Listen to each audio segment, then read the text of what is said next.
Okay, so I'll begin. Welcome to the third season of the Populism Seminar. This is our opening session. I'm Andr Zaslov, and this is a session. The Populism session is run by Annika Werner, myself, Robert Hubert, and Maurits Myers.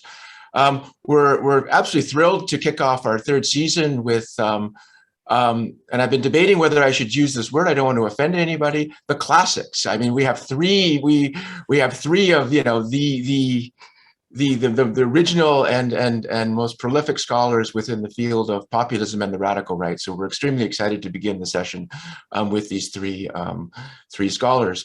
What we're going to do is we'll have the round table, and each presenter will have about 10 minutes to present, and then we'll move to the discussion. It's recorded, so hopefully you don't mind it's being recorded now. When we get to the discussion, you can type your question in the Q&A and Robert and I will monitor it, or you can raise your hand and you can ask a question with the mic. We actually prefer the second way. We think it's more interactive, if you don't mind. So as we were preparing for the session, Paul was lobbying to go last. So I think Paul decided that the order is going to be Nonna, then it's going to be Hans-Georg, and Paul is going to be coming in the last. So I think we'll stick to that order. So Nonna, would you like to start us off? Okay, I'll start with pleasure. Thank you for inviting me, André, to this seminar on populism. It's a difficult task. The question you had asked was how the field of populism has developed. And it's a difficult task because it has so much tremendously developed. I was looking at the annual review of Kai Alzheimer on radical right populism, and it's amazing to see how every year you have more and more publication, and how it has gone global from Philippines to India, Pakistan, Israel, Indonesia. So I'll try to sum it all up and point out a couple of, seem to me, important advances. The first one would be that we have now quasi-agreed on at least a working definition of populism with the ideational approach as a thin ideology put forward by Cas Mudde and Cristobal Kaltwasser. When I started working on populism, it was the war of words, and it was in the 90s, and things have changed quite a lot. We agree on a definition of populism and radical right populism by nativism and authoritarianism. The second important point for me is that the famous horseshoe theory, the idea that extremes of the left and of the right meet, has been defeated empirically. One cannot put in the same bag today left and right radical populists.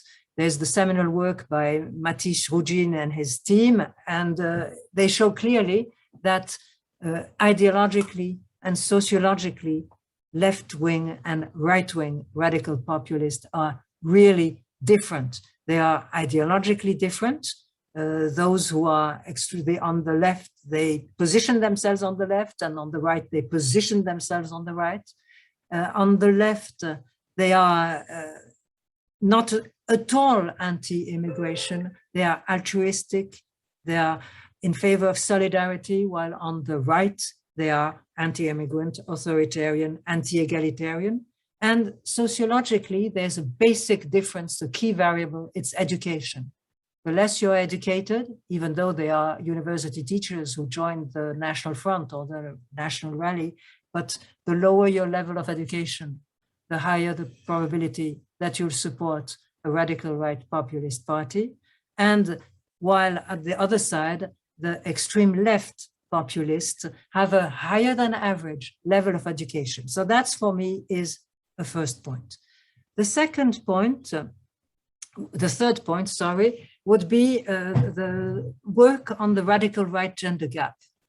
The findings first were that women were systematically more reluctant to support populist and especially radical right populist parties than men. And what the recent work shows, it's that it's not written in marble. It's that things may change. If you take the case of France, with Marine Le Pen coming at the head of the party, since 2012, there's absolutely no specific gender impact on support for her party. And since 2017, the younger women even supported her more than men. And it's the same in Italy. Recent work shows that there is an erosion of the radical right gender gap. And that opens quite a new field of research on the importance of religion, occupation, feminism, and early socialization, and their impact on the support of radical right populism. Religion, because now with the fear of Islam, even universalistic, tolerant religions are less of a barrier. Female nationalism, because you can be feminist, consider that's taken for granted, the conquest of women, but be afraid of Islam and immigration. Today, women are in the same lousy jobs than men. And on the supply side, these parties have de-demonized many of them, and they are less considered as extreme and off norms, less pariahs. Just a few words about Zemmour in France. There it shows that the radical right gender gap can come and go, because women in the recent polls support Marine Le Pen more than men, but it's the exact opposite for Eric Zemmour. There's a tremendous gap. The young women, some less than 7% are ready to vote for him, and the elder men, they are more than 20%. So he embodies an old style of conservative anti-abortion, anti-contraception, making of women only for family, not taking into account sexual harassment. And his last joke was about interns, female interns, they're good for making coffee and blowjobs. It explains why the repellence of Zemmour. Last, perhaps I'd like to finish on two questions. Inspired by Marc Lazare, we had a recent debate at the Observatory of Populism, and he asked two questions that I'll forward to you. First, is populism still the right term to describe the global expansion of authoritarian regimes around the world? Are they first populist, or are they first far right, extreme right, authoritarian? I think of the work also of David Art on the myth of global populism. So that would be something to think about. And two, again, a question of Mark, is populism really, can it still be defined as a thin ideology when you see these very consistent extreme right, authoritarian, hierarchical, conservative values put forward by these routes, or like Zemmour, who has read Maurras and Barrès and is really applying it to present times. Last, if I don't know, I didn't look at the clock. Do I still have 3 minutes? That's fine. Yeah, that's fine. Yeah. So I'd like 3 points that seems maybe I go beyond the field of populism and its developments, but things that should be developed. First, the difference between populist male and female leaders. In line with the work of Dorit Geva, daughter, mother captain, there's something there to go further. Two, we need more work on the regional anchoring of populist radical rights because they're so heterogeneous. And three, we need also work about religion and the instrumentalization of religion by these populist parties. And maybe the last thing would be, let's never essentialize populism. You cannot say that somebody is populist as an essence, a leader or a party or a regime. They are essentially populist moments. Thank you, and sorry for being a little too long. That was fantastic. Thank you very much, Nonna. Shall we turn it over to Hans-Georg? All right. Now I wanna start out and say what I'm going to say is not false modesty. It's really the result of thinking a lot and of 30 years of writing, thinking, and whatnot about populism on a fairly large scale. I started writing on radical right-wing populism in 1993, and the article was The Politics of Resentment. And I have to say, at the time I was very naive, and certainly one thing is clear, I had absolutely no clue what resentment was all about. And actually, when I published, when I edited the book on radical right-wing populism, again, this kind of question of resentment came up. And again, I mean, I was trying to find something, looked at kind of Nietzsche and Scheele and whatnot. But fundamentally, I had not too much of a clue what resentment is all about. Now, 30 years later, I've come to the conclusion that it is very, very important to understand actually emotions and the role emotions play in populism and in populist mobilization. Now, I start actually, nowadays I start from a very different kind of position from what I took in the past. Particularly, I'm in something that struck me, which is an article by Jensen on Latin American populism, and he defines populism as a mobilization of a popular mobilization with populist rhetoric, which valorizes ordinary people. And I think this kind of notion of valorizing ordinary people is very important, because it gets you to one very important. Also, it's not an emotion, but it's connected to emotions, which is the notion of recognition. And I think particularly with Donald Trump, the question of recognition and misrecognition, the question of dignity and respect was a very important kind of issue. I mean, if you read Kramer on Wisconsin, I mean, she had, at one point she said she talked to people, ordinary kind of people, and said, why are you voting for, you know, the people like Trump? And they said, well, because they have not shown us any respect. It's amazing when you actually look at Marine Le Pen a couple of years ago, when she did her campaign, and she talked about les oubliés. And you have that in many other countries, this kind of notion, the forgotten, the people who don't count, the people who have been left the wayside. And then of course goes into all kinds of emotions: anger, resentment, indignation, wrath. On a positive side, hope, the hope that Trump will fundamentally change everything, and particularly nostalgia.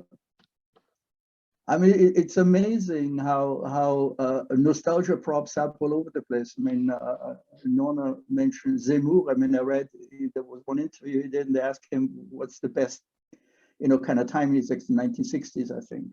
Then he has this thing about De Gaulle and whatnot. In the United States, it was certainly the Eisenhower kind of period for Trump, before everything kind of went down the drain. Now, then the next kind of question is, what provokes all these emotions? What provokes this kind of sense of misrecognition, lack of dignity and whatnot? And this is when you have to go into structural kind of socio-structural and large-scale kind of developments. And again, I mean, when I started writing on these things, I was very naive, because I thought actually I knew what globalization was all about. The impact of technological innovation and whatnot. And when you look at the literature nowadays, I mean, it's just a fundamentally different universe. Now, there are so many structural developments which all fundamentally go against ordinary kind of people. Whether it's the lowly educated, as Nonna says, I mean, education is very important, particularly if you don't have the necessary education to basically survive in a world where education, cognitive skills and whatnot trump. People who live, as the arguments have been in the United States, but also in Britain, if you live in the places which don't count any longer, out in rural kind of areas which are largely forgotten, this growing kind of gap between the urban areas, cosmopolitan, and the rural areas, highly localized, parochial and whatnot. And again, it goes into this kind of question of dignity, respect and whatnot. And, you know, I come from Germany, and it's just amazing if you go to East Germany and you talk to people, and people tell you, you know, I mean, they just don't listen to us. We don't count for them. It doesn't really matter whether we exist or not. We've become structurally irrelevant when it comes down to in this brave new world. Now, I think that then explains basically why a lot of these political parties and these leaders have not disappeared. I mean, when I started out in the early 1990s writing about these things, I had colleagues who said to me, why bother? I mean, they're going to be gone pretty soon. I mean, they're just flash parties. Well, they're not flash parties. And I always find it highly amusing when people write then 2000, and there's this wave of populism in 2008. No, it's not true at all. I mean, it's been around since the 1980s. I mean, Jean-Marie Le Pen and the Front National started really climbing up in the polls already in the 1980s, in the 1990s. Then you have the FPÖ in Austria, which literally tripled their votes within 10 years. Here in Switzerland, the SVP was a 10% party. Now they are 30% party. They've not gone away. And there is some kind of, they found something. And I think, I mean, what they have found is that they promote themselves, whether it's true or not, but they promote themselves as those who actually do give respect to these kind of ordinary people. And that raises all kinds of questions for the left in particular. I mean, why hasn't the left done that? And again, I mean, it reminds me of that famous report they did at the time in Strauss-Kahn's think tank about, you know, I mean, forget about the working class, you know, we got to come up with a new kind of coalition. And there was an article in Libération, if I remember, saying ouvriers sales et méchants, which is kind of what Hillary Clinton said about the people who voted for Trump. There's just so much of contempt. And Bernie Sanders actually said it in an interview, is that we, intellectuals and you know, people like us, we have nothing but contempt for these people out in the rural kind of areas. And as long as there is no respect, as long as there is no rethinking about a lot of these things, I fear that it's just going to get worse, as far as I'm concerned. That's it. Thank you.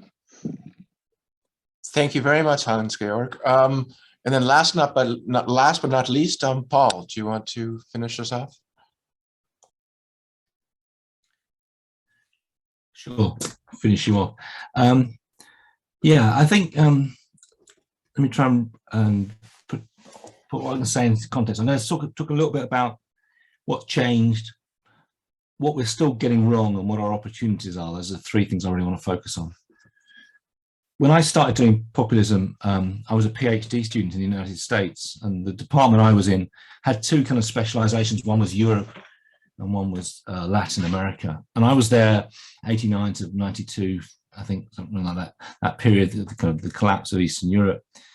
And I was really struck by the Russianists. There were two Russianists there, who one of whom sort of was emblematic for me, because he'd kind of been recruited to look at his area because he really liked looking at small details and small change, and he liked to look at the pictures of Politburo and who was there, who was up and who was down. And then the revolution came on, and he was just like, it's all happening too fast, there's too much, and he was freaking out. And all the Latin American scholars going, this is great, you know, it's what we like, a bit of transition, change, a bit of revolution, we should swap places. And he was, you know, kind of befuddled, I have to say. And sometimes I feel a bit like him, because I think this panel, you know, we have people who've been doing it for a long time. So at least we stayed there for a long time. I'm not sure if I've made great contributions, but I've been here for a long time. So what's changed though? What that first thing is, clearly, you know, we've seen a huge growth and proliferation of things to study, and that's been really, really fascinating. A huge diversity as well. I mean, Nonna talked about the difference in left wing and right wing. I'm a little bit, I think actually it's been quite interesting. I think we've got a lot more variation now. I guess that is what kind of Nonna was saying. But we had a lot of variety. There's a lot more coming at us as scholars, and you know, it's been great, I think, for us that everyone else has been interested in it. That everyone else has kind of jumped on this bandwagon. You know, you can't present at a conference now without mentioning populism. It's part of the political science mantra, and I think that's great. Some people find it very difficult, but I love it. I think it's great fun. But it's different. The other big changes are, as Nonna says, I think there is convergence and some ideological convergence, convergence around the ideational definition. We don't have to go through that first 15, 20 minutes every presentation of defining what populism is. Of course, there are those that don't agree, and I think there is some variety, the performative approach and the socio-cultural approach, and Leclau, if you can get your head around Leclau, still wouldn't see themselves as kind of within that ideational approach, but there is kind of at least a sort of basis for a lot of us to build on. I think that's quite useful. The other two changes, obviously, the other one is that populism has become mainstream in the sense that we've had a lot more mainstream actors or populists getting into government, and that's been quite transformational for us. Like Hans-Georg, when I was first looking at it, I was looking at people, the insurgents, the outsiders, and didn't think they'd be getting into government. So Trump and Law and Justice and all these actors have made a very different game for us. The other change I've noticed is that actually populism used to be used as a pejorative term much more. Now, people might not like the populists, but you hear much less people saying, "Oh, that's other politicians. Oh, that's just a populist ploy." Interesting, sort of used less pejoratively. I think we've kind of got normalised to it. So we're in a kind of very different world, I think, over time, and I welcome that diversity, and I welcome that growth and increasing numbers. That's been great. So what are the problems that still exist? I think there's sort of the three main problems. I still think there are a lot of what I'm going to call, sorry, it's probably bad taste in these COVID times, the false positives, the identification of people as populists. It's used very loosely and applied to people just aren't populist in my view. It drives me bananas. Brexit is not populist. Johnson is not a populist. And Sanders in America. We don't need populism to describe any of these phenomena. Lots of other things describe them. There are elements of them might be overlapping, but they're not. It's not worth using populism as a way of defining them. That's just to get it wrong. And I think there's a lot of getting it wrong, and people just accepting it and rolling it, especially in journalism. That still drives me nuts a little bit. I know we're always going to have border disputes as to who's in, who's out, but I think that quite often, as I said, too many of these false positives are accepted. The second thing I think is problem is a lot of false generalizations, and this is kind of the central point I would make, is that really a lot of time people are talking about particular types of populists, which is fine, absolutely fine. If you want to talk about right-wing populism, that's great, go for it. But don't assume therefore that you're always talking about all forms of populism. And I still hold to that thing that there is something about populism in its generalization in both historically and globally. I still aspire to the fact that I want to know what populism's aspects are, its causes are, and its effects are. And I still think, though it's difficult, I still want to think what populism's, what we can learn about populism. And knowing that when sometimes I'm only talking about the right or the left or inclusive or exclusive, to use Murder and Revere Cartwasser's terms. So I think, my benchmark for this is simply, in English language terms, the word populism comes from the Populist Party in the United States. Does what you're talking about describe the American populists in its original form? Just to be a little bit provocative, and very often it doesn't. People don't have a sense of that, and they're really talking about kind of nativism, as David Hart would say. That's really what people are focusing on. That's absolutely fine. But that's the other problem, is you've got to be clear about why you're interested in populism. And actually, I think a lot of people are interested in attendant associated concepts, particularly things like authority. If you're interested in authoritarianism, then we need to be focusing on authoritarianism. Some populists are authoritarians, but what's your real interest? Is it backsliding? Are you interested in democratic backsliding, the effect of politicians and politics in compromising democracy? Then okay, that's the issue. Okay, some populists are involved in backsliding, but backsliding is not the exclusive preserve of populists, and not all populists engage in democratic backsliding. Or is it nativism? I think we just want to be clear about what is it we're interested in. So, false positive, false generalizations, and sometimes not being clear about kind of the motivations. What about the opportunities? I give three for those. The first of those follows straight from that. I think we should be hyphenating populism a lot more, and trying to think, well, I'm interested in populist authoritarianism and focusing on that, or left-wing populism or right-wing populism, whatever hyphen or adjective you want to attach to it. But I think we need to be clear about what it is we're focusing on. I think that's good. And I think we're getting a lot of work on that. And I think that's where the strength has really been, but we can develop that further. The other two things are, I think, in terms of the definition of populism, we know about kind of the appeal to the people, or the heartland, the idea, or the opposition to establishment, the anti-elite. All that stuff's really kind of fair enough and straightforward. I think the one thing we're not so good on is the kind of the politics of populism. How does populism view politics? You see that played out through the difficulties that populists have, or the different playbooks they use in politics. And I think that's the one aspect of them that's not been as well kind of fleshed out in Kazmudder's definition, the idea that they all believe in the general will. Well, what is the general will? What does that imply? I think that's actually more complicated than it might appear. And I think we haven't sort of thought that one through. So that's the one I'm really interested in. The last one is just my last kind of point is just, I do, maybe I'm very naive, but I still have this kind of aspiration for a global approach to populism. I think we should be ambitious. We should be tempting to think about populism as populism sometimes when we're not hyphenating it, and to think about, can we understand some dynamics of populism in its global sense?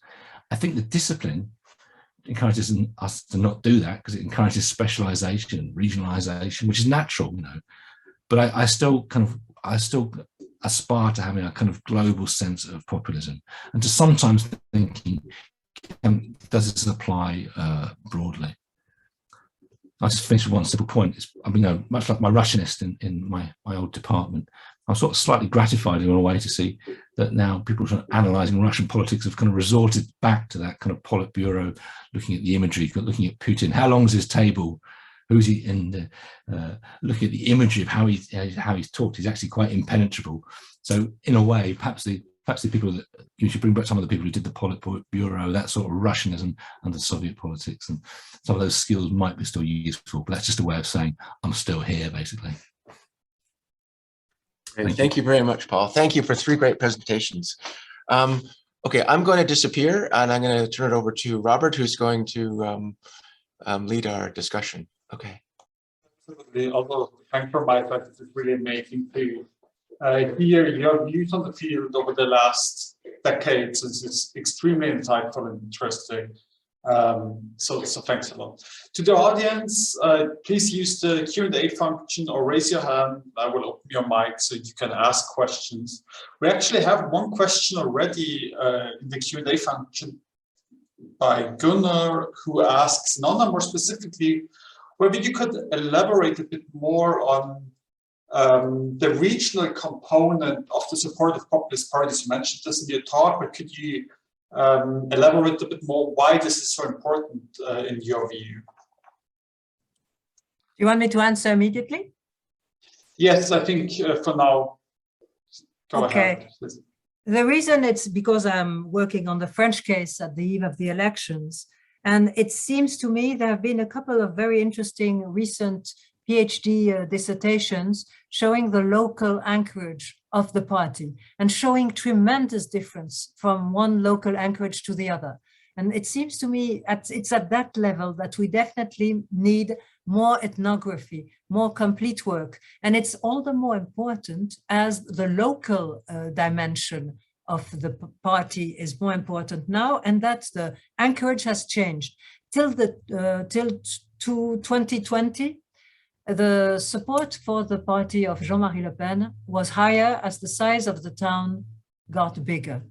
And after the election of 2002, it was the reverse.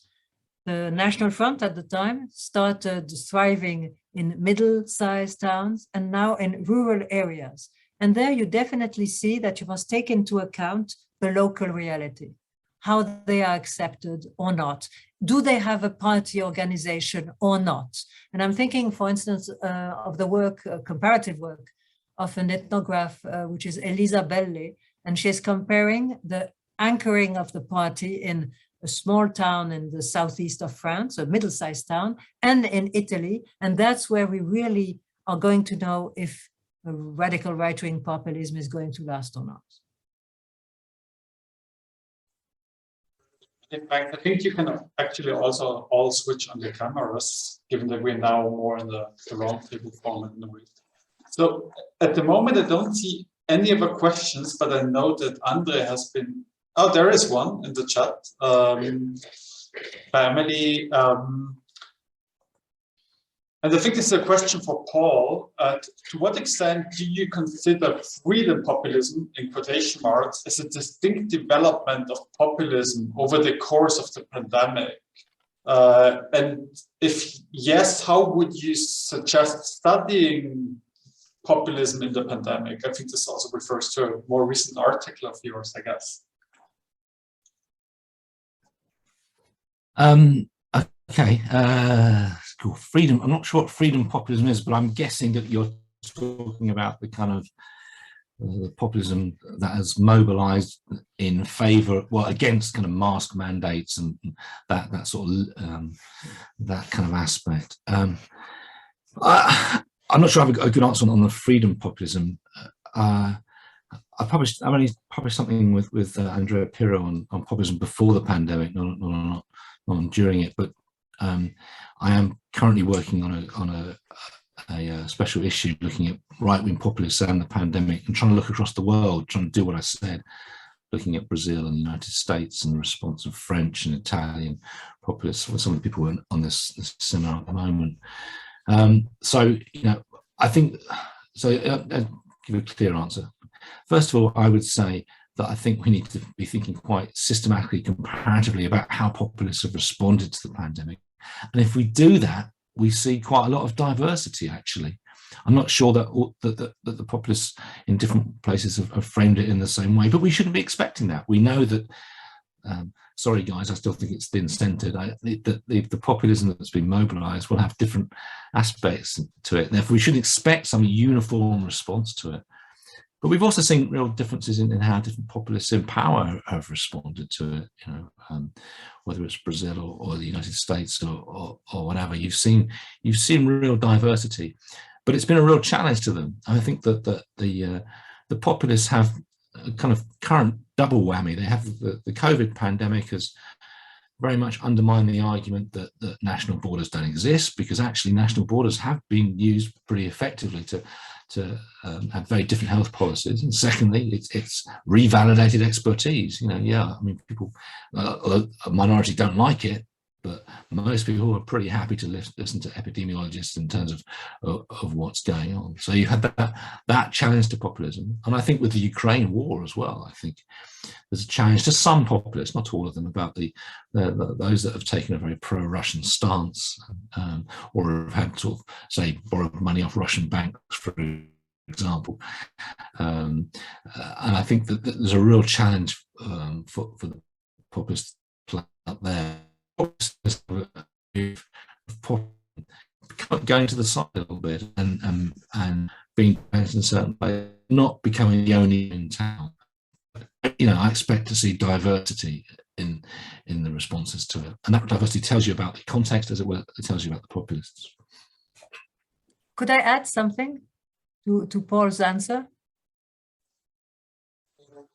May I? Yeah. I don't hear anything anymore. Yeah, of course. We were going to say the panelists just jump in as you want. Okay. Yeah, please do. Yeah, Because feel free. Yeah. I think Emily's question is interesting because she asks about populism at the bottom. And we have been talking here about the parties and about their leaders. And these freedom movements, it's social movements in a way. It's populist at the level of the people. So that's important to make the difference. I think you can't approach it in the same way. So that means that in France, you have the Yellow Vests movement before the anti-pass and anti-vaccination. And what the populist parties tried to do is instrumentalize these revolts. And until now, they haven't really succeeded. But that's also an area of research that we must develop. Not only attitudes, but movements that have that populist style. Jeremy, can I say something? Of course, go ahead. Yeah, feel free. Just jump in. Yeah, don't. Yeah. it just, you know, I mean, to give you an example to what the, you know, I don't even know what the right expression for that is, you know, to what height this kind of hysteria has gone. As I said, I happen to live close to Lausanne.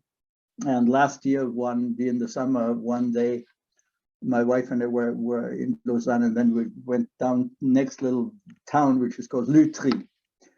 And I have to say, first of all, my wife happens to be from Beijing. She happens to be Chinese. And that's very important. So we walk along the lake, and there are these lampposts. And on the lampposts, there are these posters. So I look at this poster and say, what the hell? The poster had two halves. The top half was a Chinese flag. The bottom leg, part of the poster was, this is what happens if you, and there was a referendum to vote on whether we should have a certificate, mandatory certificate or not. The bottom said, this is what's going to happen if we're going to have a mandatory certificate.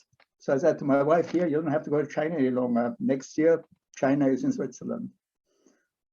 Now, these are the people who basically are very much for freedom, okay? And they're usually associated with the SVP, with the Swiss People's Party. Today, there was an article in a Swiss newspaper. They did a survey and they found that among SVP supporters, 40% think that Putin is right. None of the other parties come even close to that. Now, for me, I mean, that's, I don't know, in philosophy, it's called aporia, I guess. I mean, this is the contradiction, basically. I mean, the same people who talk about freedom, and then they think Putin is great. I have no answer to that, you know, what that means. But I mean, I thought that was, I was really flabbergasted by this.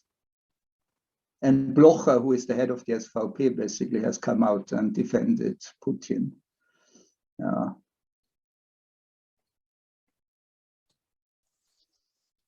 It's a nice transition to the next question that popped up in the Q&A, precisely because you mentioned the SVP, which is in government and takes quite an important role. And Paul from the audience asks all of you whether populism actually still matters once these parties enter government, or is this then rather the main ideology, so be it nativism, authoritarianism, far left positions?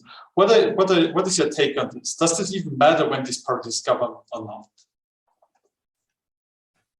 Well, I can, because I mean, the thing is, I mean, because you mentioned SVP, I mean, Switzerland is very different, obviously, because in Switzerland we have all of the major parties are represented in the government, and the SVP has 2 members in the national government. Now, when Blocher was Minister of Justice, he managed to do both, be a Minister of Justice and be against basically himself. And there was a strategy, and the strategy was fundamentally to destroy the consociational system in Switzerland and to transform it into a majoritarian system where the right ultimately then would have majority. Ultimately, he did not succeed because within the party there was dissension, and it ultimately led to a split and whatnot, and that was the end of that. But I mean, in general, the SVP, at least in Switzerland, has tried to pursue both strategy, a government kind of responsible government strategy, and at the same time kind of fundamental opposition to the system kind of thing. In some cases it worked, in other cases it hasn't worked. You know. Because also you have to have unanimity in Switzerland, and ultimately you have to then support the position of the government, even if it goes fundamentally against the party line. And the SVP has actually managed to kind of walk that thing quite well. You wanted to add something too? I would like to add something. I think it definitely would matter. I think it definitely would matter, because If you take a country like Hungary and Orban, you see clearly that once populists are in office, they continue on their populist line. There are always enemies against they must fight, even inside the system. And their first gesture is to suppress the basic freedoms of a democracy, to control the media, to control the courts. So I definitely think, yes, it means something if populists come into office, even if there are milder forms than other. If Marine Le Pen came into office, she would suppress the laws repressing racism. She would install something which is totally anti-constitutional. It would be a rupture of equality in front of the public service. She would absolutely pass a law of national preference, keeping the jobs, the housing, the social benefits to the French. So definitely, yes, I think it matters. I don't think being in office will make them milder, on the contrary. Paul, I think jump in then. Paul wanted to jump in, Neat, right? Yeah.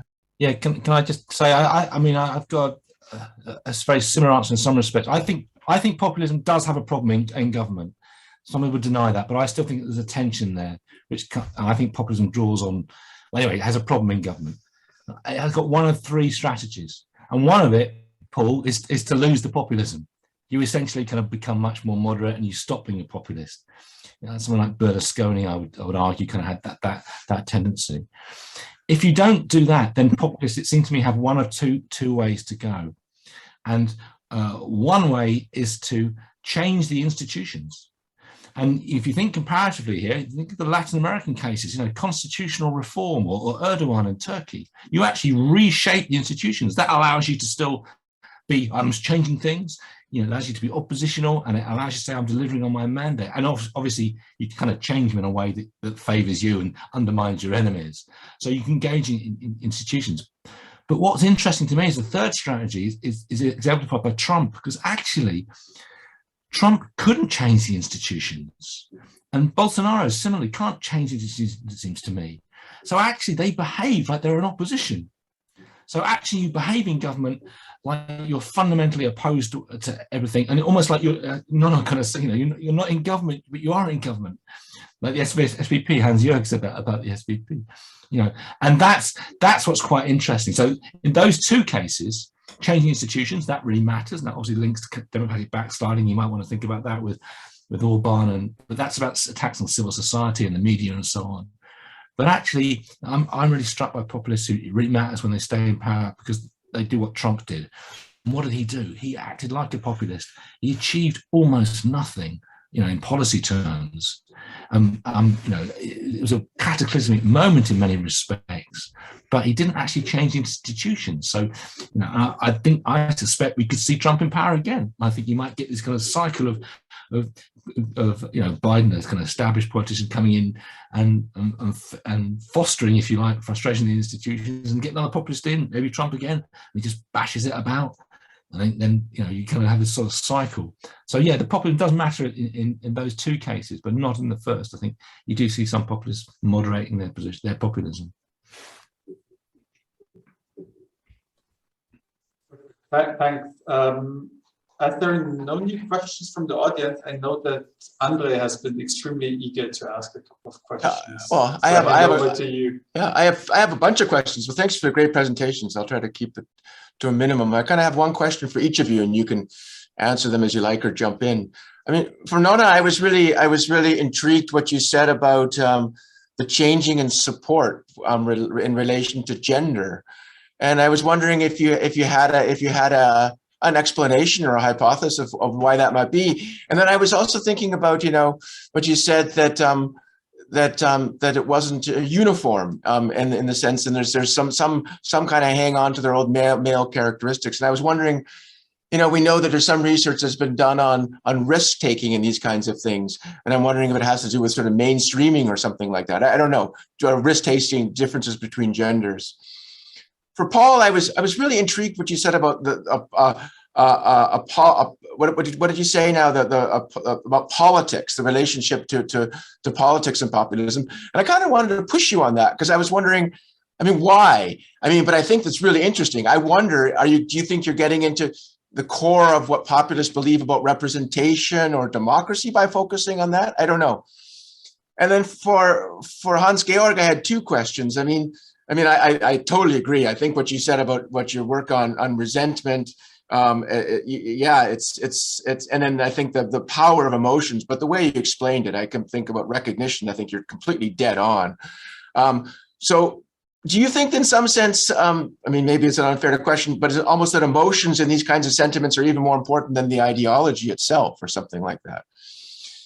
And then one last point, as I just couldn't resist, because what you said in answer about the whole thing about, these contradictions that are going on in populism, it was the answer to the COVID question. It really made me think about some of the responses. And when I was listening to your talk, kind of something I've always been intrigued by. There's always this libertarian streak, but this authoritarian streak in populists, right? I mean, in the one hand, you see it with Salvini in Italy, right? I mean, on the one hand, it's law and order, but on the other hand, it's against COVID. It's kind of, leave us alone, right? I mean, it's kind of get out of our face sort of thing.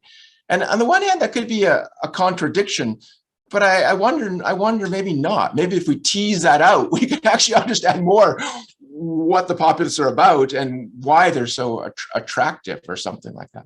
Anyway, some comments and choose this as you please. Yeah. Okay, I'll answer your question first, as you started with me. I think it's a very important question, and it means very basically that the factors that used to explain the radical right gender gap have changed. And that's what I started saying, it's not written in marble. What were the factors explaining the radical right gender gap? There were several. One was religion, with the idea that the women, especially the elderly women, were more religious, more practicing, and that was a rampant. The values of the church were a rampant against accepting these parties. Two, among the younger one, it was feminism. No way to accept a conservative party, especially at the time of a Jean-Marie Le Pen, who was sexist, machist, virilist. Three, the occupations, the idea that people who supported these parties were working class, where they were exploited and in contact with immigrants more than women, who had more often public service jobs and more white-collar jobs. And last, there was a more basic explanation, political socialization. Even when they are educated, women have a greater acceptance of social norms. They are brought up to abide. And so they turn away more than men from non-conformist extremist parties. But all that has completely changed because religion, well, we've seen in France a minority that goes back to the old position, inequalitarian position of the church. We call them the catho-tradi, the traditional Catholics. And also because whatever the religion, there is the fear of Islam. And today in France, in our surveys on racism, we see the more practicing Catholic you are, now the more you are against Islam. And so it opens a potential that wasn't there before. Two, feminism. Well, they are feminists, many of the women. They are not voting for Marine Le Pen because they're anti-feminist. And Marine Le Pen says, I'm a quasi-feminist. I'm a French woman, a French mother, a French worker, and I defend the right of women. So three, occupation. Now women have developed occupations in a service sector, in a service proletariat, where they are immigrants and where they are as poor condition, lousy, shitty jobs than men. And last, the political socialization explanation doesn't hold when people like Marine Le Pen have a de-demonization strategy. It's the supply side. They say they offer a soft image of the party, even if it's not behind. And last, the thing you evoked, it's also the problem of the other parties. If other mainstream parties make alliance with these parties, that means they're not as bad as all that. So that's why all that explains the changes and according to the political supply and the attitudes of the mainstream parties towards these rights.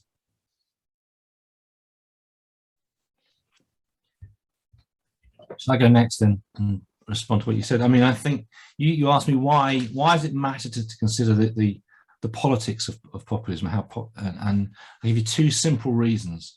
One is that I think the power of populism comes from its view of politics, particularly its appeal to what I call unpolitics. And so I think the reason that it's so dominant is that a lot of people aren't political in the way that we're used to. And secondly, that related to that, it's because it's so alien to us. If we're on this call, if we're studying politics, we can't quite get it. Why do these people like this stuff? You know, it's because actually they are not like us. They're instinctively unpolitical. The kind of, that's the core appeal. That's my thesis, my assumption about populism. And that explains why, Andr, you asked why, well, sometimes they're, you know, libertarian, sometimes they're authoritarian. Well, actually, the thing about populism that people don't get is that populism doesn't mind the state. It doesn't mind government. It doesn't mind policies. Okay, it's quite, in a sense, it wants those things. It just doesn't want the politics that's involved with those. It doesn't want the outcome, and it just kicks against those things it doesn't like. You know, someone's as that kind of instinctive response. It's not actually anti-state, it's not anti-government, it wants outcomes, it just wants to be delivered and just leave me out of it, just get it done. If things are going really badly, we'll have to intervene and get involved. That's kind of the mantra, isn't it? So that's why, so it's that unpolitical instinct to kick against the process of politics. And that is what defines its power, its appeal, and its core drive to me. That's why I think it's important to kind of get that right. But to quickly jump in, but it's also different than stealth, right? I mean, or not, because kind of what you were saying at the end kind of reminded me of, I mean, I think it's a great answer, but I mean, I wonder, because it is something else though, right? I mean, it's all, there is something about being involved. It's not just saying, or not. I'm saying, no, stealth democracy is, but that's about actually, I want democracy. I just don't want to participate in it. You know, that, yeah, I think that's another way of saying I just want government to happen. I don't have to bother with it. I want to go on with my life and do my thing. And so I think it's very similar to that idea of stealth democracy. Yeah.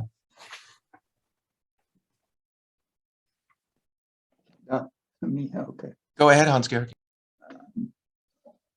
Okay, the first kind of thing on this question of emotions. I mean, I actually, funnily enough, when I think of this question of emotions, there's always this one scene in Cabaret that comes to mind to me, where you have this young man starting to sing this German folk song, and after a while everybody gets up. And then what comes to mind is something which Ernst Bloch noted in his diaries. He said, the communists speak absolutely true about things. The Nazis absolutely false, but to human beings. Okay. And I think that is a very important kind of point. You know, you speak to human beings.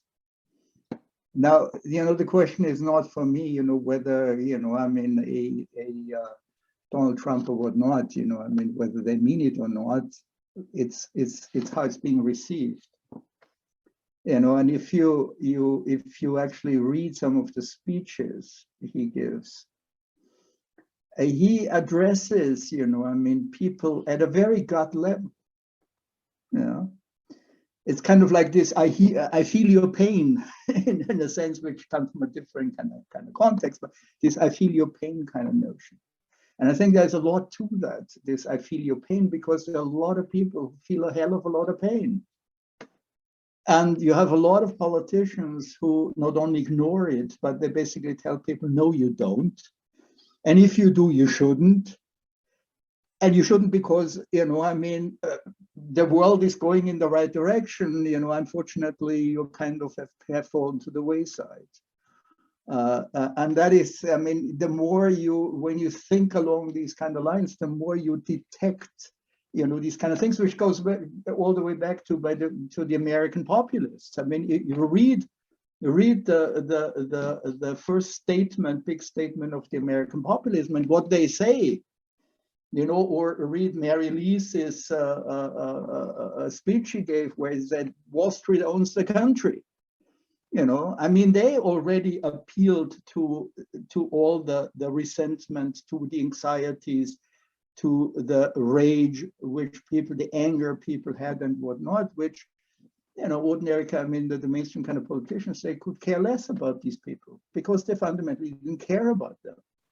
And I think, I mean, that is a real, I mean, one has to take that thing for real, you know.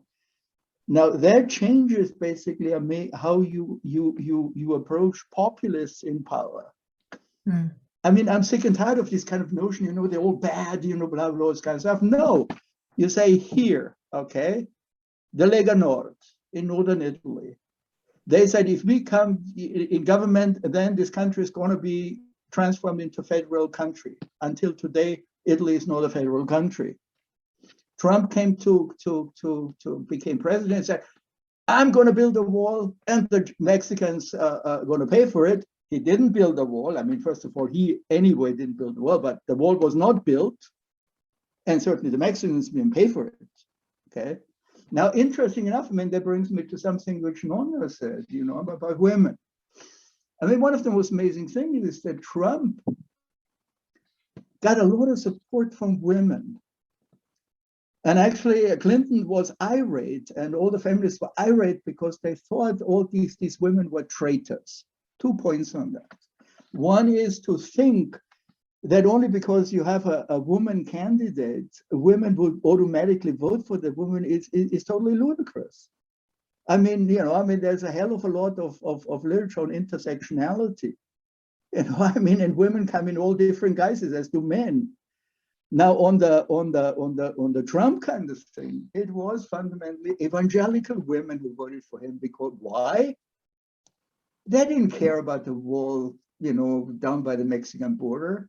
They didn't care about returning great coal in the Appalachian. What they cared about is to have 2 more seats on the Supreme Court, so abortion, Roe versus Wade, were going to be overturned. And here he succeeded, because now we have a 6-3. We have a 6-3 in there, and the latest kind of a Supreme Court justice who got this woman. I mean, if she's not nuts, I don't know who is nuts, quite frankly. You know, I mean, she's even nuts for the Republicans, as far as I'm concerned. Okay. So, I mean, this kind of notion, you know, I mean, there are good reasons why women would, and it's for all kinds. I mean, women, as Nonna said, nowadays, if you look at occupation patterns and all of these kind of things, I mean, women are very often in the same, as you say, shitty jobs as men are. And on top of it, they have to, you know, take care of children, blah, blah, blah, all this kind of stuff. And then you have, I mean, they say, I mean, again, I mean, this priorité nationale. I mean, Marine Le Pen said, we're going to give the money to you guys. Why should we give it to, you know, whatever, this multicultural experiment, when our, you know, mothers basically can't make ends meet? Now, what we have to do is to judge basically populists by what they promised. The Lega Nord promised we're going to transform the, you know, the thing into a federal, and they didn't. Why anybody would vote for them is beyond me. Okay? Trump basically told the people, this is what I'm going to do, this is what I'm going to do. He didn't do anything as far as I'm concerned. But he's never basically, I mean, I don't see anybody who basically then says here, or the FPÖ, when Strache was was the vice chancellor. If you look actually at the stuff which they passed, they were all for the rich. Here was the person who promoted himself as you know, kind of the candidate for ordinary kind of people. The last thing he cared about was ordinary people. And that is something where you can get them and you hold them and you say, here, you know, you guys are liars, you're cheats, you're you know, I mean, demagogues in the sense, you know, that you promise people and you never do anything about it, and that's that. You know. Now, on the libertarian kind of thing, I mean, that is, you know, I mean, you know, if you just look at you know, the Lega Nord, for example, I mean, they could care less about gay rights in any, and the bossy of gay rights and all this kind of stuff. That was not their concern. Their concern was basically Padania. Everything, I mean, what do they care? I mean, for me, the most hilarious kind of thing was actually mariage pour tous, and you have the demonstrations. And Marine Le Pen said she's not going to take part in demonstrations. Why? Because polls said 50% of the people who voted who supported her were for and 50% against it. So what do? You say this is not an important issue. We should really care about economics. Okay, and that's that. So I mean, this libertarian whatnot, I fundamentally don't really think that is of any kind of importance. And by the way, you know, I mean, I'm German. I voted for the Greens for a very long time, and you have tons of very authoritarian characters in the German Greens, who but fundamentally want to dictate to the people what they have to do. Quite frankly, you know. And if you look now, and in the Greens, what they're doing now, I mean, our Minister of Economics has gone to Qatar in order to get gas from Qatar. And suddenly human rights and whatnot fly out the window. I mean, this is, all politicians get hit by reality, and populists get hit by reality too. I mean, that's just a reality, and that's the way it goes. Fantastic, great. I thought that Paul wanted to respond, and I'm not sure, Nonna, do you want to say something as well? Maybe Paul, you go ahead. Very quickly after him. I just want to say, I think Hans-Georg, I mean, I fully agree about not delivering stuff, and that's really interesting. But therefore, we need to look at the populists that do deliver. You know, and I think Law and Justice are a very interesting case of a populist administration that is institutionally changing things. It's attacks on the Constitutional Court.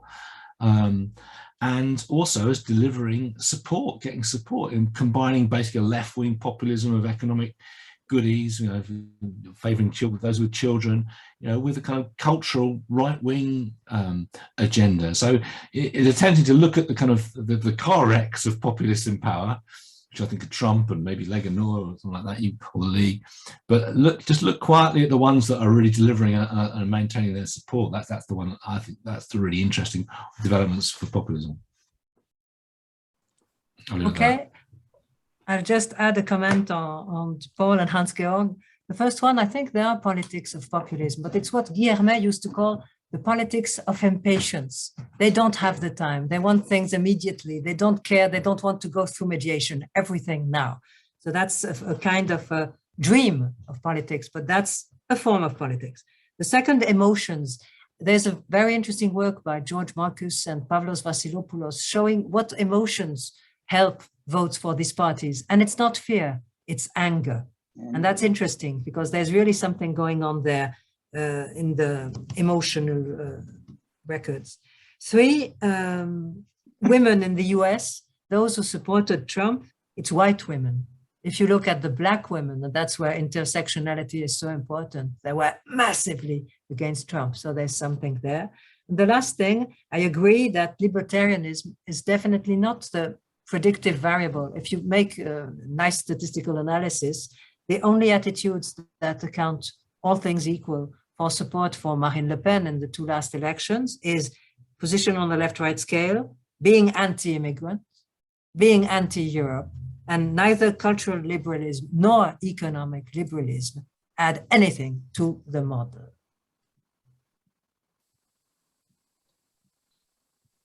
Great. Shall we round it off, Robert? So I did the last slide then? Yeah, let me just briefly thank the participants for this excellent roundtable and this discussion. This was particularly insightful for a young scholar like me, and I know a lot of the audience are fairly young, because in political science, we have a lot of debate on causal inference, right? This is the buzzword of the last 5 years, and this is something that extensively affects how young scholars think about populism. And maybe not always super explicit, but a lot of the things you said very much show us that you guys have been thinking about causal inference over the last 30 years as well, right? Disentangling what's populism, what's right-wing ideology, what's authoritarianism, trying to disentangle these different explanations to get a better sense in which context does populism matter and in which context it's irrelevant. And this is important as well, to know that maybe sometimes it's not populism, right? And this is extremely insightful and interesting. So I really appreciate this. I will hand over to Andr for the closing slide. Yeah, I think I have one last slide, if this works. Can you see it? So just thank you very much again. So just to do a little advertisement for our upcoming sessions. So our next session is going to be on militant democracy, so please come. And then after that, we have ostracism because of their politics, 2 great sessions. And then we have several other ones. So please check our website. And then our last roundtable we have on what to do about populists. It's called anti-populist. So look at our website. Thank you again for a great discussion. We could have gone on for another hour, I think, but we won't. We'll stop now.